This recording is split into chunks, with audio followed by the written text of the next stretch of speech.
প্রিয় ছাত্রছাত্রীরা, আজকে আমি তোমাদেরকে এই ভিডিওর মাধ্যমে ক্লাস 6-এর ইতিহাসের যে সমস্ত প্রশ্নগুলো দেওয়া আছে 2025 সালের রায়মার্টিন প্রশ্নবিচিত্রাতে প্রথম পর্যায়ে মূল্যায়নের জন্য ইতিহাসের স্কুল নম্বর 6, এই 6 নম্বর স্কুলের যে সমস্ত প্রশ্নগুলো আছে দেখো পেজ নম্বর 262-তে সমস্ত প্রশ্নের উত্তর আমরা আলোচনা করবো আজকে এই ভিডিওর মাধ্যমে। তোমরা ভিডিওটা শুরু থেকে শেষ অবধি অবশ্যই দেখবে এবং চ্যানেল যদি নতুন হয়ে থাকে অবশ্যই তোমরা চ্যানেলটাকে সাবস্ক্রাইব করে রাখবে পরবর্তী যে স্কুলগুলো আছে সেগুলোর প্রশ্নোত্তর পাওয়ার জন্য, এবং এর আগের যে স্কুলগুলো ছিল সেগুলোর প্রশ্নোত্তর আমরা আলোচনা করে দিয়েছি। তোমরা প্লে লিস্ট থেকে পেয়ে যাবে সেগুলো, অবশ্যই সেখান থেকে দেখে নিও।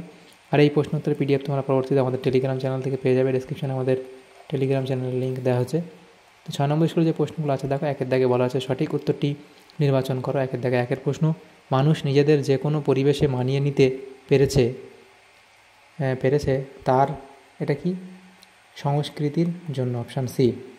এরপরে প্রশ্ন, ভারতীয় উপমহাদেশের সব থেকে পুরনো পাথরের অস্ত্র পাওয়া গেছে কোথায়? সেটা হবে কাশ্মীরের সোয়ান উপত্যকায়।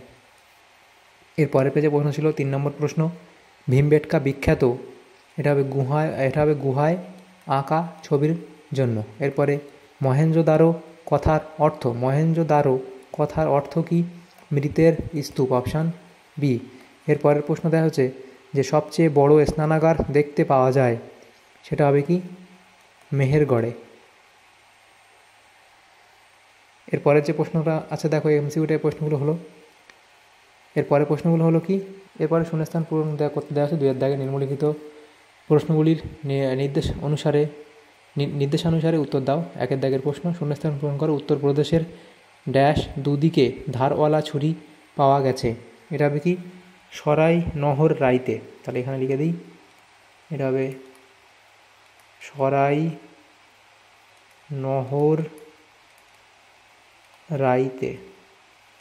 এরপরের প্রশ্ন কি আছে দেখো, শূন্যস্থান পূরণ, হোমো হাবিলিস এর অর্থ ড্যাশ মানুষ, তাহলে এটা কি? দক্ষ মানুষ। তাহলে শূন্যস্থান লিখে দক্ষ, এদিকে তো মানুষ লেখা আছে। দেবানল শব্দটি খুঁজে বের করো। কর্ণাটক, আফ্রিকা, মধ্যপ্রদেশ, রাজস্থান। তো এখান থেকে কর্ণাটক, মধ্যপ্রদেশ, রাজস্থান এগুলো ভারতের মধ্যে অবস্থিত, কিন্তু আফ্রিকাটা আলাদা। এরপরে 4 দাগের প্রশ্নে বলা আছে আদিম মানুষের প্রথম ও সর্বশেষ গৃহপালিত পশুর নাম কি? তাহলে প্রথম সেটা হচ্ছে কি? কুকুর। আর সর্বশেষ গৃহপালিত পশু হচ্ছে কি? সেটা হবে ঘোড়া। এটা হলো সর্বশেষ। এরপরে এফ কাদের বলা হয়? তাহলে এফ কাদের বলা হয় এখান থেকে লিখবে এ অবধি। এরপরে আছে আলতামিরা গুহাটি কোথায় অবস্থিত? তাহলে হবে লিখবে স্পেনে।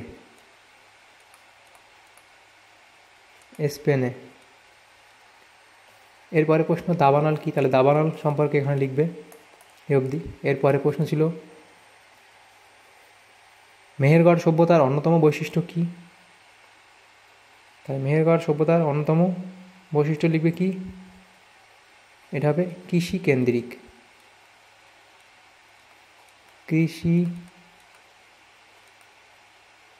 কেন্দ্রিক। এরপরে প্রশ্ন, কোন সভ্যতায় সূক্ষ্ম ওজন মাপার মাঠখারার প্রচলন ছিল? এটা হবে হরপ্পা সভ্যতায়। তাহলে কি লিখবে? হরপ্পা সভ্যতায়।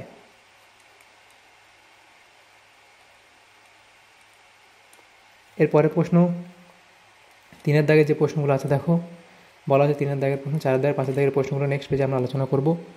তো 3 দাগের প্রথম প্রশ্ন ছিল কি? হরপ্পা সভ্যতায় জলপথে যাতায়াতের সুবিধা ছিল কেন? সেটা তোমরা লিখবে। এরপরে হোমো ইরেক্টাসদের কয়েকটি বৈশিষ্ট্য লেখো। তাহলে হোমো ইরেক্টাসদের বৈশিষ্ট্য, এরা 2 পায়ে সোজা হয়ে দাঁড়াতে পারতো, এরা দলবদ্ধভাবে গুহায় বসবাস করতো, এরা পশু শিকার করতে পারতো, এরা প্রথম আগুনের ব্যবহার শিখেছিল, এরা স্তর কাটা নুড়ি পাথরের হাতিয়ার বানিয়েছিল, এরা হাত কুঠার বানাতে শিখেছিল। এই পয়েন্টগুলো করবে। এরপরে 4 দাগের প্রশ্ন ছিল নিচের প্রশ্নগুলি উত্তর দাও। প্রত্যেকটা প্রশ্ন 3 নম্বর করে 9 নম্বর দেওয়া আছে।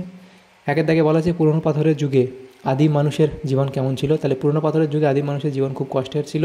তার খাবার পোশাক ছিল কেমন, বসবাসের জায়গা কেমন ছিল, এই অবধি লিখবে। অথবা দিয়ে প্রশ্ন ছিল আগুন জ্বালাতে শেখার পর আদিম মানুষের কী কী সুবিধা হয়েছিল? তাহলে আগুন জ্বালাতে শেখার পর আদিম মানুষের অনেক সুবিধা হয়েছিল। সেগুলো কি? সেই সুবিধাগুলো হলো 1 নম্বর প্রচণ্ড শীতের হাত থেকে রক্ষা, জীবজন্তুর আক্রমণ থেকে রক্ষা, আগুনে ঝলসে খাওয়া ইত্যাদি শিখেছিল। এই সুবিধাগুলো হয়েছিল। এরপরের প্রশ্ন 3 দাগে টিকা লেখো হরপ্পা সভ্যতার লিপি। তাহলে হরপ্পা সভ্যতার লিপি সম্পর্কে এই অবধি তোমরা লিখবে এ অবধি। এরপরে আছে কোন সভ্যতাকে তামা ও ব্রোঞ্জ যুগের সভ্যতা বলা হয়, তাহলে হরপ্পা সভ্যতাকে তামা ও ব্রোঞ্জ যুগের সভ্যতা বলা হয়, কারণ কি এ অবধি লিখে দেবে। কেন বলা হয়, কোন সভ্যতাকে বলা হয় এবং কেন বলা হয় লিখবে। এরপরে 5 দাগের প্রশ্ন ছিল, 5 দাগের 1 প্রশ্ন, মহেঞ্জোদারোর নিচু এলাকায় অন্তত কটি কুয়ো ছিল, এটা লিখবে কি, এটা হবে 27টি। এরপরে হরপ্পার অর্থনীতি ও ধর্মবিশ্বাস বিষয়ে কোথা থেকে জানা যায়, অর্থনীতি কোথা থেকে জানা যায় সেটা লিখবে, ধর্মবিশ্বাস কোথা থেকে জানা যায় লিখবে। এভাবে লিখতে পারো, অথবা লিখতে পারো যে শিলমোহর থেকে জানা যায়, এটাও লিখতে পারো। এটাও লিখতে পারো যে শিলমোহর থেকে জানা যায়,